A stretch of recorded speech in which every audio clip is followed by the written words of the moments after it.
talked about? Other changes since we've last spoke.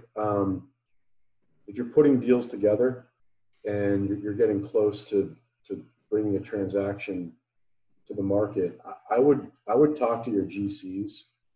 I would actively speak with them because we're seeing costs drop. I think the supply demand that we saw just months ago is very different at the moment. There are a group of subs that are waiting for work, whereas 4 or 5 months ago, you couldn't get a sub to a job and it was just really, really expensive. So we're seeing a significant drop in GC contracts. And so if you're sitting in a situation where you think your deal isn't working because your pricing isn't working on the equity side, I think there's a lot of relief in a way because interest rates are lower. You're able to get some extra perm debt. We're seeing a lot of construction costs drop as well. So maybe if folks are feeling like they're in rough shape getting their deal to pencil, I would really reach out to your GC, reach out to your lender. Because while it's difficult and more difficult to get equity, I think the other pieces of the deal are actually looking a little better for that owner. Okay, Bill, any kind of last other thoughts from you? Oh, I think we're going through a rough spot right now, trying to navigate to the uncertainties in this capital market, but I'd encourage people to hang in there. It's, I suspect that things will level out a little bit, and there may be some orphan deals out there at the end of the day, but I still think that the program's alive and well. And when banks do turn their attention back to some normalcy, that they'll respond positively to the program. It's just going to take time. That's all. Okay. All right. Thanks. And Michelle? I would just note, while you're putting deals together, to really think hard about timing and your construction and lease up schedules. And one thing we're running into is, when you're talking to your construction lenders, making sure you have extension options built in and sufficient kind of construction loan terms. We haven't seen any major hiccups with construction or lease up in our portfolio, which is great. Lease up is happening a little bit slower, and we're seeing virtual site visits and inspections, but I would say maybe to think about a more conservative lease up schedule and just building in those extensions to your construction loans and thinking about kind of the timeline that way. Okay, great. Well, thank you, Rob, Michelle, Bill, for the update. There is going to be, I think it's possible that more questions are going to come in a little later, and so we may pull you back in for your help with those. But I think we are at the point where we are going to move on to the federal advocacy part of our agenda. And so I want to introduce first Diane Yentel, the President and CEO of the National Low Income Housing Coalition, and Sarah Brundage, a Senior Director of Public Policy at Enterprise Community Partners. Thank you, Diane and Sarah, for being with us this morning. Thank you for taking the time. Hi, Craig. It's good to be here. Diane, could you just bring us up to speed on negotiations around the housing pieces of the next relief bill and other kind of big issues that the coalition is working on right now? Sure. So it's been a little over 2 months now, which is hard to believe, since the CARES Act passed. And as you all know, there was about $12 billion in housing and homelessness funds in the CARES Act, which was a really good start, but not enough. And also in the CARES Act was a partial federal moratorium on federally backed or subsidized properties, which covers about 30% of renters from eviction during the pandemic through August. And then there's other state and local eviction moratoriums that protect some other renters throughout the country, but there's a lot of renters who are unprotected from evictions altogether. And many of those state and local eviction moratoriums have been expiring.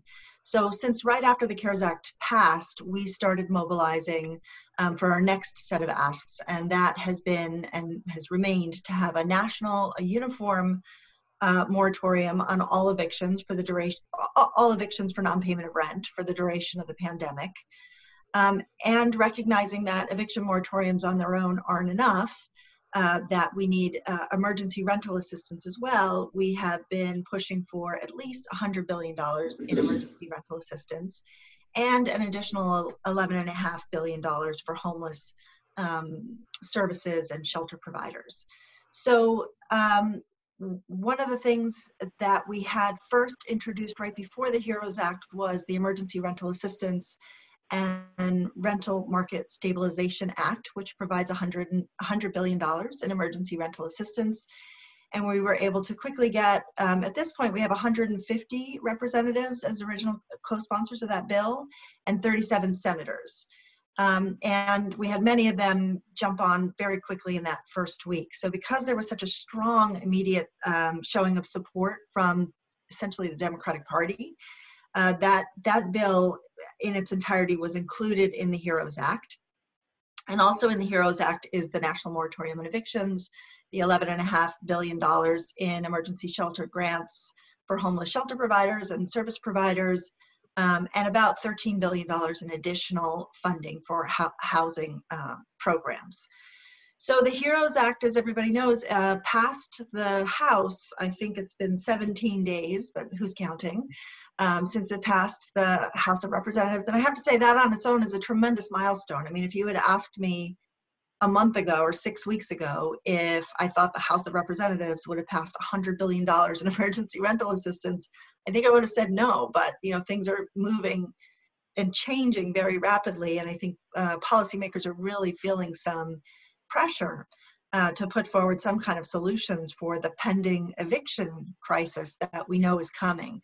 So now all eyes turn to the Senate, and Mitch McConnell from the beginning has said he feels no urgency to act. He's not sure there's going to be another bill.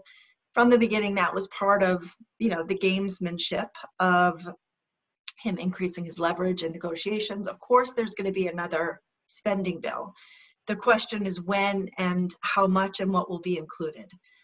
So we have been continuing to, one, rally the entire Democratic Party around the housing provisions in the HEROES Act.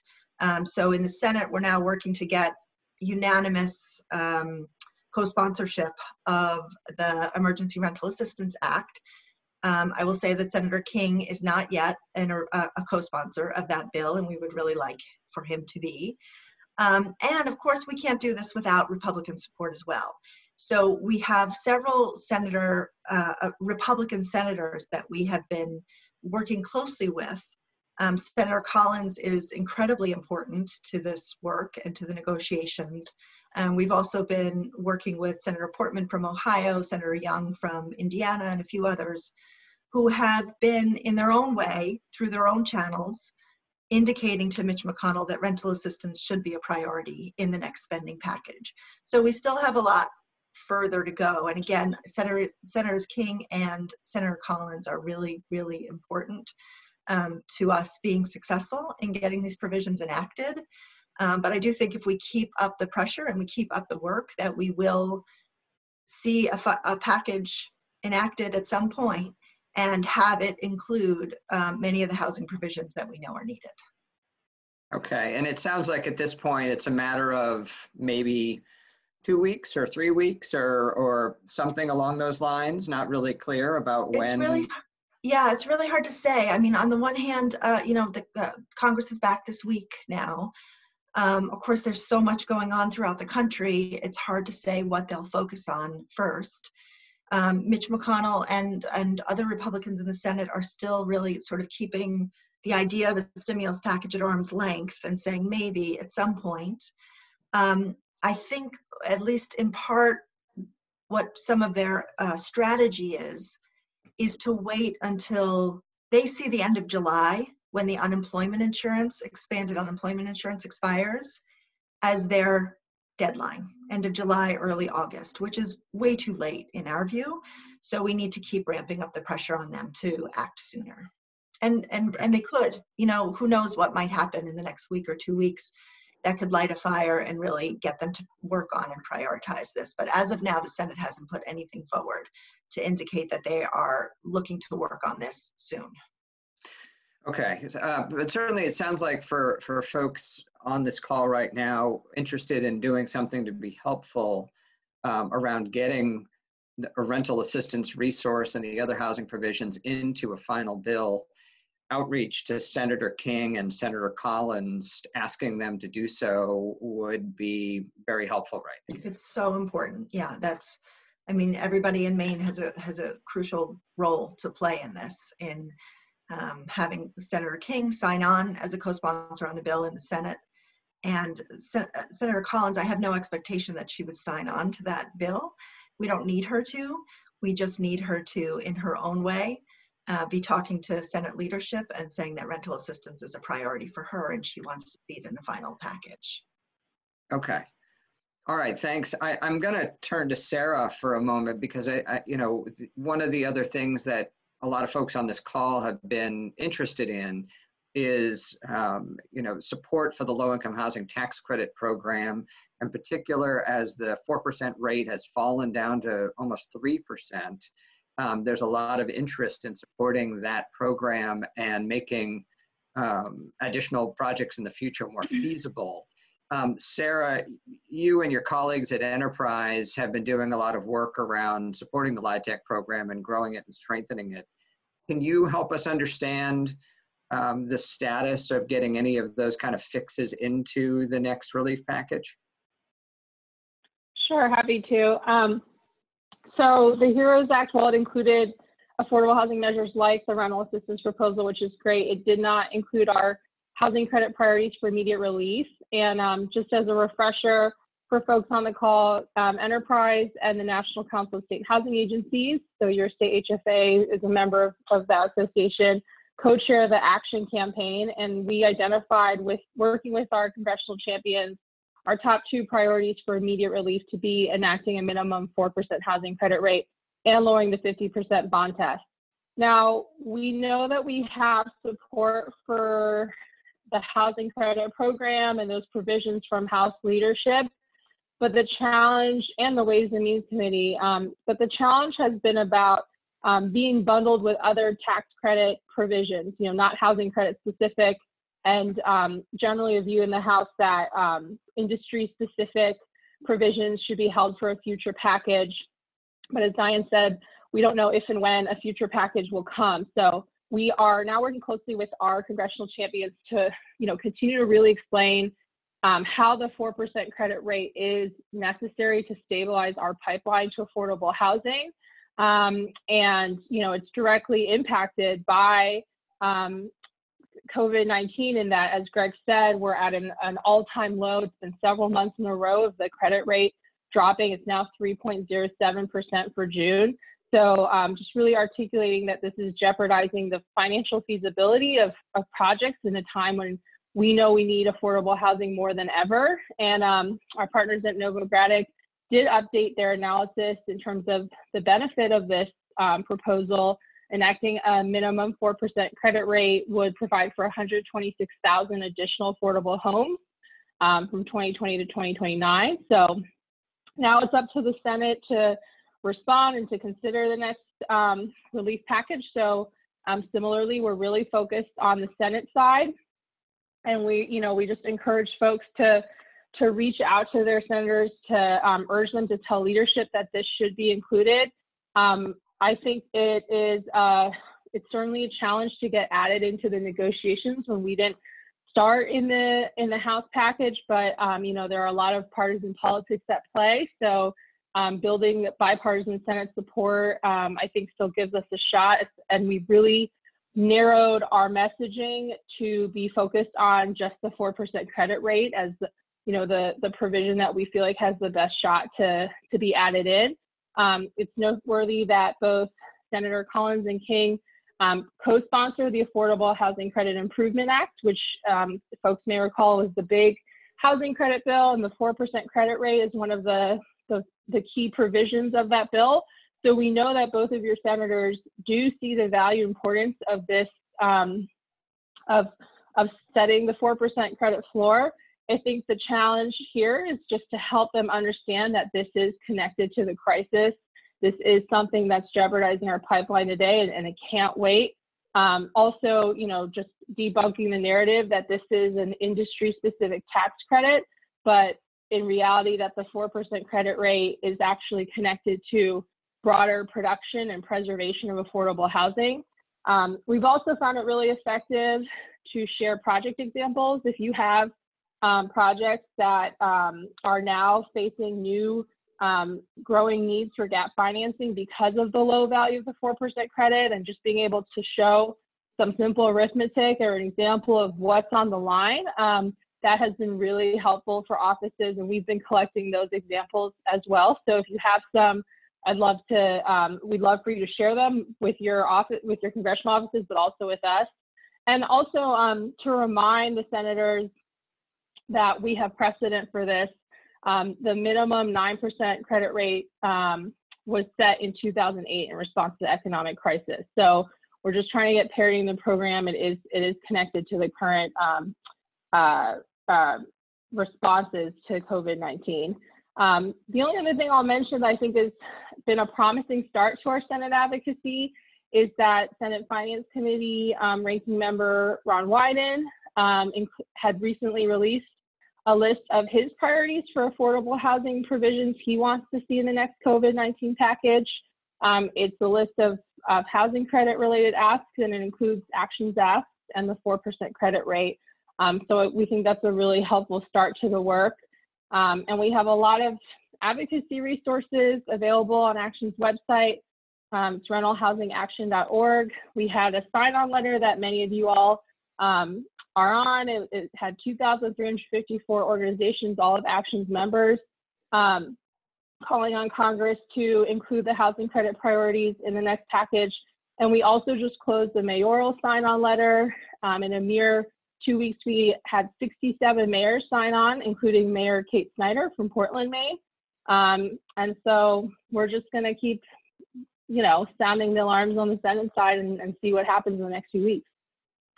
All right, and Sarah, one of the things I think people were talking about from the beginning is trying to get some relief from LIHTC deadlines, like the 10% test. Mm-hmm. I haven't heard much about that lately. I think people have been waiting for Treasury to just do it, and nothing seems to have happened. Is there any news or update or hope of that happening soon? Yeah, no, that's true. So we've been asking the Treasury for a series of programmatic extensions because of the delays in construction and transactions. They include the 10% test, like you mentioned, placement service deadlines, rehabilitation expenditure deadlines, and more. We've been working, really trying to do it on the regulatory side. We know that the Treasury and the IRS have the authority to do so. Typically, that's faster than trying to get something done on the legislative side. We've had members of Congress reach out to the Treasury to urge them to take action. You know, we've had some really positive conversations with the IRS. They seem to recognize the need for these programmatic extensions, and it almost seems like they're waiting for direction from the Treasury in terms of what to prioritize. As you can imagine, they are getting asked from every tax industry for special guidance. And so, you know, that's another thing you can ask your members for help with, if they can do outreach to Treasury Secretary Mnuchin and just urge him that this is important. We still think that's the best pathway to get the extensions we need. We've sent sign-on letters. Again, we've had members of Congress reach out, but because it is taking a while, and we are concerned about that, we are beginning to prepare legislative language for some of those regulatory accommodations that we can. But it really just depends if they're specifically mentioned in the tax code or not. So some of them we can imagine language that would tweak these deadlines, and others it's really in the rulemaking. But we're still hopeful that special guidance will come from the IRS. They recently issued some for wind and solar energy. And so we'll see kind of what they turn to next, but they're definitely hearing from us a lot. Okay. All right. Thanks. Diane, a question has come in around emergency rental assistance as relating to immigrant families who are undocumented or seeking asylum. And I guess the question is, would those folks be eligible for rental assistance under the HEROES Act, at least? So it depends in part on how the states decide they're going to implement the funds and how they're going to get those funds out. There are ways that it can support undocumented immigrants if it's more project-based assistance, and there is an option for the funds to be used project-based rather than tenant-based. So it can be, depending on how states administer the funds. And with the current funds that states have from the CARES Act, the CDBG funds, CDBG-CV as it's called, or the ESG-CV for coronavirus, and the coronavirus relief funds can be used to create rental assistance programs that serve undocumented immigrants. Okay. Would you mind letting folks know about the call you're having later today? Oh, sure. Well, we're having, we've been doing national calls for, I think this week is our 12th week of national calls on coronavirus, housing, and homelessness. And we always work to get leaders in Congress and leaders from across the country to talk about what's happening and have that feed into our advocacy. So today's call, we have Speaker of the House, Nancy Pelosi, joining us, which we're thrilled to have, in part because she's amazing, and it'll be exciting to have her on, but mostly because we've come a really long way with Speaker Pelosi in having her so publicly prioritize housing and rental assistance. She's always been, I think a lot of people think with many Democrats, frankly, that we can count on them to do what we need them to do. And we can always count on them to say what we need them to say. But when it comes down to, 20 priorities that she's going to be trying to get into the next spending bill, and her having to pick the 3 or the 4 that she's going to say, I'm not going to agree to anything unless this is in there, that's where we need rental assistance to be. And she has really been, when she talks about the HEROES Act, she talks about rental assistance, and she's agreed to join today's call to talk about how important rental assistance is and what she's going to do and what we can do to make sure that it's in a final package. So that call's today from 3:30 to 5, and everybody's welcome to join. And I'll just also say, we haven't announced this publicly yet, but next week's call, which will go back to its regularly scheduled times on Mondays, we're going to have Senate Minority Leader Chuck Schumer on the call as well. Well, that's great. And obviously, I think, it goes without saying that maybe the single largest reason that Nancy Pelosi has prioritized housing issues in this bill is because of the work of the National Low-Income Housing Coalition. And so thank you for your leadership. Obviously, there's a lot of groups across the country, Enterprise included, that have been part of that effort. But you guys have done a tremendous job quarterbacking that push. So thank you for that. Thanks so much. And I do encourage people to check out the NLIC.org website, because there are regular weekly calls in addition to that larger one. There are calls on other issues that happen on a regular basis that I think folks might find helpful, and you can find more information about it on the coalition's website. Before we go on to the next segment of our agenda, I just want to quickly ask Sarah, could you quickly just help the group understand, we were talking about CRA before, and why CRA matters in terms of low-income housing tax credit investors and their motivation to invest in tax credit projects. There's obviously some strange things happening right now with CRA and CRA reform. And maybe you could help us understand, based on what happened last week with one of the 3 regulatory bodies moving forward, but the other 2 not, what you see happening next, and what, if anything, we should be doing about that? Sure. Yeah, so as a reminder, CRA requirements ensure that banks invest in low and moderate income communities. So changes to CRA will impact affordable housing and community development investments. The tax credit community is particularly interested in CRA reform regulations and guidance because approximately 85% of housing credit investments are CRA driven. So the significant development is that a few weeks ago, on May 20th, the OCC, or the Office of the Comptroller of the Currency, released its final rule on CRA reform. This is really significant. It's been more than 20 years since there's been reform to CRA regs. There have been major changes to the banking industry in that time, so it's overdue in many ways, but this particular process has not been ideal, and there's still some uncertainty about this final rule. The OCC and the Federal Deposit Insurance Corporation, or FDIC, which is another one of the 3 bank regulators, had released a proposed rule late last year, very late last year. And this final rule was just released just 6 weeks after the public comment period closed. Enterprise, the Action Campaign, I'm sure so many of you, the housing credit industry was really involved and submitted tons of comments. In fact, the OCC had received more than 7,000 comments. So the rapid turnaround was surprising, to say the least. It's notable that OCC released this final rule solo without the FDIC. The third regulator, the Federal Reserve, was never on board. They've always had a different vision for CRA reform.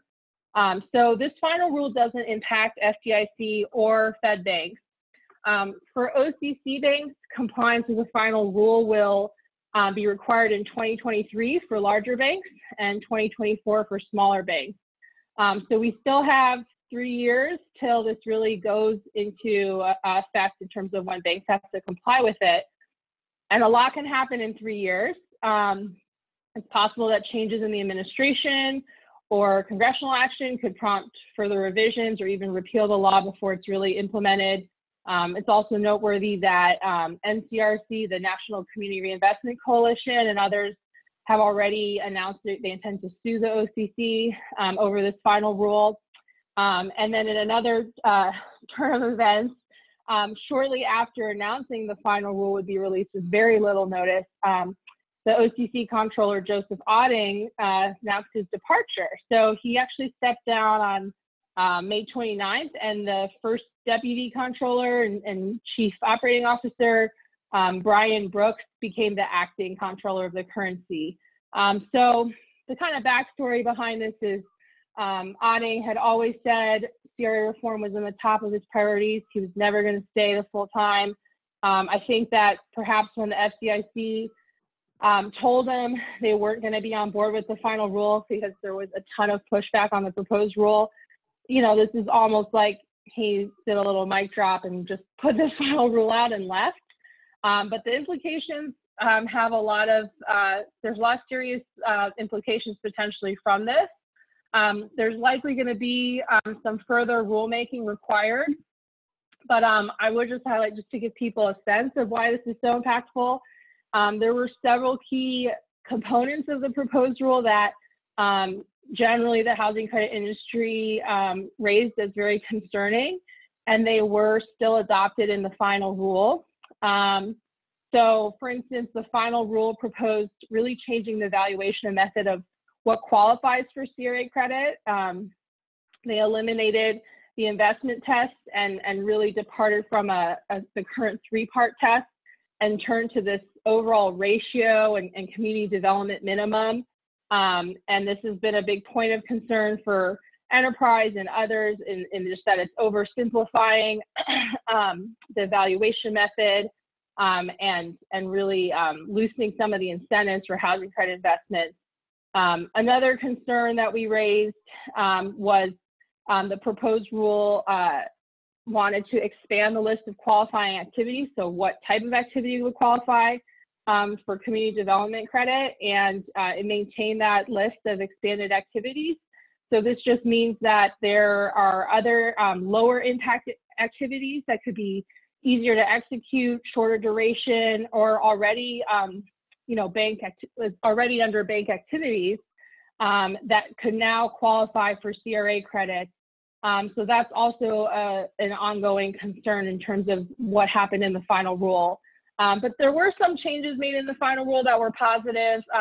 Sorry, Sarah. I'll highlight just because. Sarah? Oh, yeah. I'm sorry, we're kind of running out of time, so I need to move us along. But it sounds like this is another thing that investors are kind of weighing as they consider pricing and their appetite for further investment in the future. And it's something we have to keep an eye on. With any luck, it gets held up. Okay, I know we do have an update coming from Dan here, and so I want to thank both Sarah and Diane for joining us from DC and updating us on what's going on, and for all your advocacy, helping to lead us through the federal response to these issues. Thank you so much. We wanted to bring you an update on things happening in the state, and Dan, in the middle of moving Maine Housing's office to a new location, is here with us today to share an update on new programs, programs related to COVID response, and all that's going on at Maine Housing these days. So Dan, thanks for being with us and sharing an update. Great, thank you very much, Liza. And I want to reiterate what Greg had said to our panelists. Thank you so much for all the work that you're doing to help us here in Maine with our affordable housing efforts. So we really appreciate those thoughts today. I thought I would run down a few program updates real quick, and then maybe leave time for any questions if we have time. We have a 4% walk-in program that has been put out the middle part of May.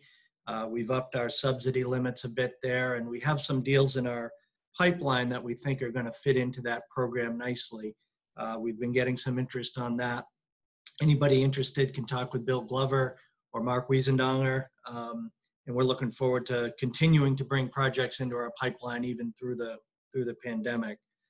As you all know, we've got a state low-income housing tax credit, and we've been working hard over the last several months with a small working group of probably most of you who are on the phone. We are drafting up a rule. We are going to be sharing that with our board at the June board meeting, and so the working group will see that rule beforehand. We want to thank a number of you for helping us with the definition of what is rural. That was a very helpful exercise, and one there seemed to be a fair amount of consensus on, so we thank you for that. The plan is to allocate the state low-income housing tax credit in conjunction with the awarding of our 9% program. We think that there's a nice synergy there, and the way we've drafted up and thinking about the 9% program, we've made some adjustments to adapt to some of the requirements in the 4% tax credit program, the state tax credit program.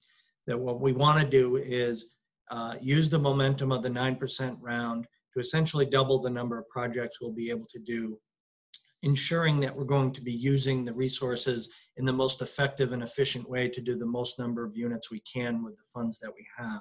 So prioritizing QCA and DDA, QCT and DDAs to get the 4% boost as part of that. And we're looking forward to moving that through this summer. We had our public hearing for our 2021 and 2022 QAP. It's going to be a 2-year QAP. That went to public hearing this past month. It went very well. Thank all of you for the input that you've provided to us over the past several months on that. And we are prepared to answer the thoughts that were put forward at the public hearing and bring that to our board in June for approval. Switching gears a little bit to our COVID response. As you know, we have a rent relief program that we launched in April with the help of the governor's office. Since that time, Maine Housing put $5 million of our funds into that. We've received over 10,000 applications. We've got 8,000 of those that have been sent out to our community action agencies. 5,200 of those have been approved. Over $2 million has actually gone out the door to date. We are announcing today that we will be extending the program for June, and with the help of the governor as well. So there will be a press release going out today. It's a one-time $500 payment. It'll be for those people who haven't applied yet. It can apply to April or May or now or June. We found it to be pretty effective. We stood the program up very, very quickly. It's not a perfect program, but it's providing much needed rental assistance relief going forward. We are also working with the Department of Economic and Community Development, where we might be able to administer the DECD rental assistance program. They've got some rental assistance funds that they're putting forward. They're going through some changes that they need to do with their plans with the feds. We're looking to help them administer that for July. And so there'll be more to come on that. And we're hopeful that with the HEROES Act and other pots of money that might be coming, we'll be able to continue some form of a rental assistance program as we head into the summer. We stood up a very similar program for projects that are financed by Maine Housing. That is out there with the property management companies now. We'll make a determination of whether we should go to June on that one, but it's a little early yet. But clearly the sense here is that we're trying to have a rental assistance program available on a regular basis throughout the early months of this pandemic. Very quickly, a lot of efforts we've done with the homeless community. We've put out nearly $3 million of funding to help stand up wellness shelters to achieve social distancing for people in shelter. We've helped the 37 shelters in Maine staff up and get needed supplies and resources they need to meet the pandemic. And then we've also funded a number of about 140 hotel rooms around the state when we need to do quarantining and isolation. So one of the takeaways is we know that we can't go back to the homeless structure that we've had in the past. It just is not set up for this. And I think we have a one-time unique opportunity to really change how we serve homeless people throughout the state. So we're very active in that area. Finally, just something we were working on before COVID, recovery residences. There were two very important bills passed by the legislature last year. One is going to fund up to 50 people working with the Department of Health and Human Services. We're going to fund two programs, one in York County, one in Cumberland County. They're going to help up to 50 people there, working with Preble Street, York County shelters. And then we've got 5 recovery residences under contract where Maine Housing is providing operating funds to those residences, working with the Maine Association of Recovery Residences. So a lot going on, and those are just some of the highlights. And yes, we are moving our offices. We will be closed on Friday of this week. We're going to close down Thursday afternoon. We're going to move across town to 26 Edison Drive and open up on Monday morning in our new headquarters. So if you're having trouble getting in touch with us on Friday, that might be the reason. But, you know, work never stops during COVID, so we all have cell phones. So I guess I'll stop there and take any questions or what have you. Great, thanks, Dan. We have a couple of questions that have come in. One, just wondering how you're informing renter households about the eligibility of the rent relief programs right now. Sure. So we're going to be, obviously, as we announce this extension into June, there'll be press releases going out today. On our website, that's probably the best source to go to, mainhousing.org. We've got an easily navigatable web page that'll bring you right to the program, an easy application. So our website, and then also for those that may not have access to computers, 211 is always a great resource. Applications for the rental assistance program can be taken over the phone. And the income limit is 100% of state median income, which is you know, fairly generous and compared to some other programs we have. And it's current income. So if people are affected by COVID-19 and their income has dropped, then that's what we're trying to do here. Great. And just to confirm, is the rental assistance just one time only, or if folks received it before, can they receive it? This is still a one-time only for April, May, and June. As we work with Department of Economic and Community Development with CDBG funds, there's a bit more flexibility there to be retroactive. So we're working on those details. That program in July will be a little more restrictive because of the federal money, but we're using the resources we have to the best of our ability. So trying to get people through this. And then a final question here about when you'll start accepting applications for the new 4% walk-in program. Today. It's a walk-in. So call Bill Glover, call Mark Wiesendonger, and if people can call me, but it's out there now. Great. Thank you. We have no other questions here and just a few more minutes. So if folks have any last minute questions they want to type in, go ahead. But Dan, thank you very much for these updates. Much appreciated.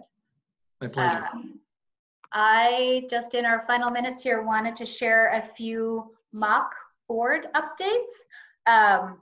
So we are actually coming to the end of our mock fiscal year, and it's also the end of of our board terms for 3 board members. So I wanted to just share a thank you. Sorry not to be able to appreciate them in person, but thank you to Kevin Bunker and Deb Keller and Rick Whiting for their service on the mock board for many years. And we're going to be recommending 4 new board members that the membership will have an opportunity to vote on when we have our next meeting, which is going to be in July. And those new board members that are going to be recommended are Drew Wing from Zacco Construction, Amanda Olson from Augusta Housing Authority, Rich Hooks Wayman from VOA, and Laura Reading from the Developers Collaborative. We are planning to continue with these virtual meetings going forward for the foreseeable future, and we're thinking that we'll host them every other month, but if there isn't a need or a timely topic, we will consider doing them more frequently. We do want to have a July membership meeting because there is some mock business to conduct, like the approval of the new board members. And so we're planning to have the next meeting on July 14th. So please mark your calendars for that. And we have also just decided this is a year that we would normally have our policy conference in November after the election. And we are going to make that a virtual event this year. So we're going to start planning for that, but we'll do that virtually as well. And Greg, is there anything else that you want to share or any other announcements you want to give before we finish? I don't have any other announcements except to once again thank our panelists for being a part of this call. It's great to see that people are finding this to be a helpful way to communicate while we're all going through this unexpected and different kind of experience. You know, certainly in the meantime, members should feel free to reach out to me or Eliza or any of the members of the board if we can help with anything. And we look forward to doing this again in about a month. Yep, great. So thank you for joining us today. And we will see you hopefully on the 14th of July. Stay well and take care, everyone. Thanks. Bye. Bye.